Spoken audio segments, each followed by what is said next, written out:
For anyone who lives in the desert Southwest, California, New Mexico, Arizona, you guys talk about the heat, 118, 120 degrees. That's hot. It really is. But until you live in the Southeast, wake up at 7 a.m. in the morning, like I did this morning. Walk outside, and it feels like you are in a pressure cooker, a sauna. 85 degrees, but everything is sticky. Sweat just pouring off of you. Fast forward to 9 a.m. It's 91 degrees. And it's 115% humidity. Extreme pressure cooker. That's hot.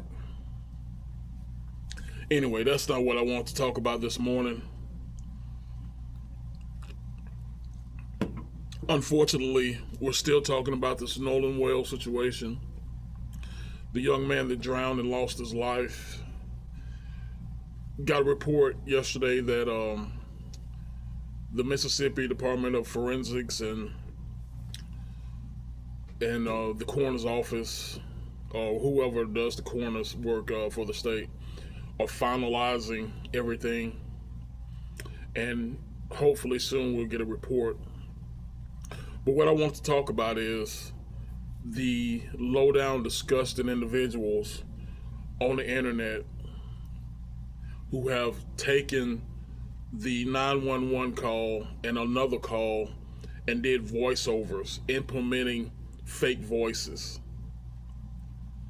Listen, I'm not a lawyer, I'm not an attorney, but they have to be criminally charged some type of way. Because in my opinion, even though you got the state of Mississippi conducting this investigation, in my opinion, this is interference, putting out false information. So now you got a group of people, a group of idiots running around. I told you they murdered that boy. They said it on the 911 call. You can hear it in the background. When plain and simple, when the boat tow company came and picked up that boat that was sinking, you didn't see any black skin on it. I told you in about 3-4 days ago that there are many positives when it comes to this internet thing. Many positives. And just in this Nolan Whale case, just in the Carmelo Anthony case, I've seen so many good people do good reporting. And listen, I don't know if they are truly journalists, but they are putting out information that's absolute fact. And you know it's fact when the information goes against other people's narratives. Oh, they getting fighting mad. But hell, I told you 2-3 days ago that they want to kill Brandon Tatum. They want to kill Sarah Fields. Y'all is just damn disgusting. And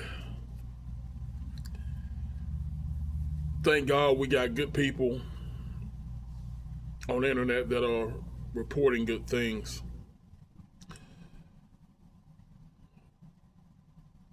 The mother, a lot has come out about the mother. And like I said before, I'm not going to touch that because people grieve in different ways. But I will say this.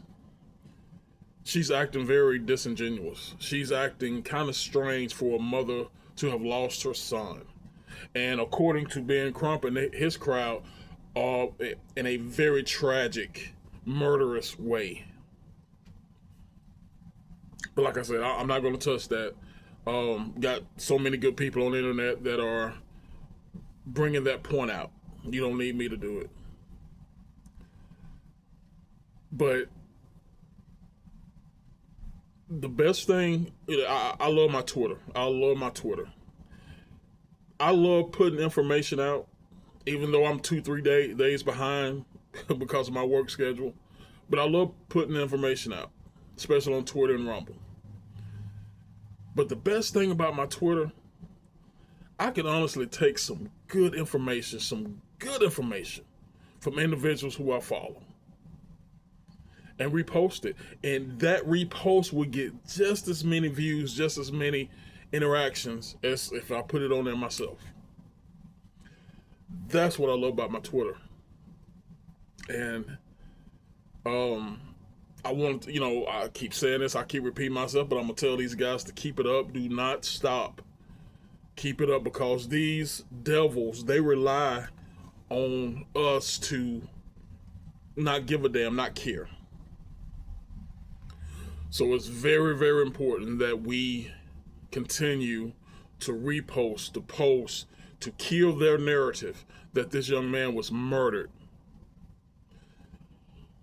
I read a statement from one of the individuals, one of the friends. I think his mother may have been an attorney or a judge, and she put out a statement on why they deleted social media profiles.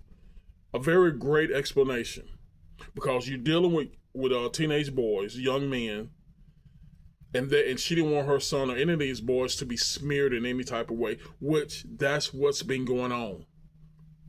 And see, in my opinion, if Ben Crump or that low down dirty Al Sharpton, if they put one of these boys' name out, which somebody has, somebody took a screenshot of one of them boys and gave some information, that person ought to be put in prison.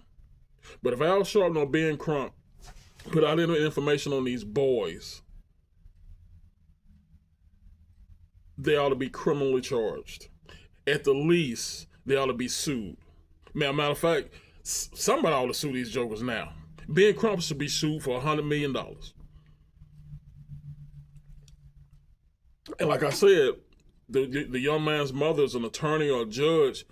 She knows the law. And if there's criminal or monetary, I can't think of the word, when you sue for money, if it's any way they can be sued or brought charges on, they should. They should. Especially Ben Crump. Oh my God, especially this joker there, boy. Whew. I ain't said enough about this guy in the last 10 days. I need to say more. But I'm trying to watch my tongue, trying to be Christian. But this dude is a piece of crap. All these characters, even the ones who are on the internet now putting up false information, they're all low down dirty dogs. They're all evil. Evil.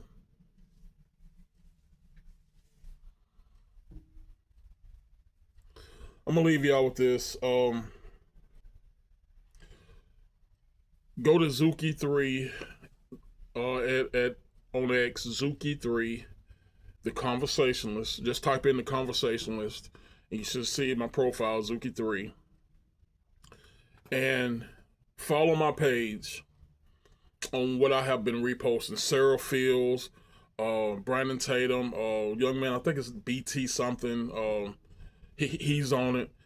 Follow these people, because these people are very, very important when it comes to this fight against evil on the internet. Very important.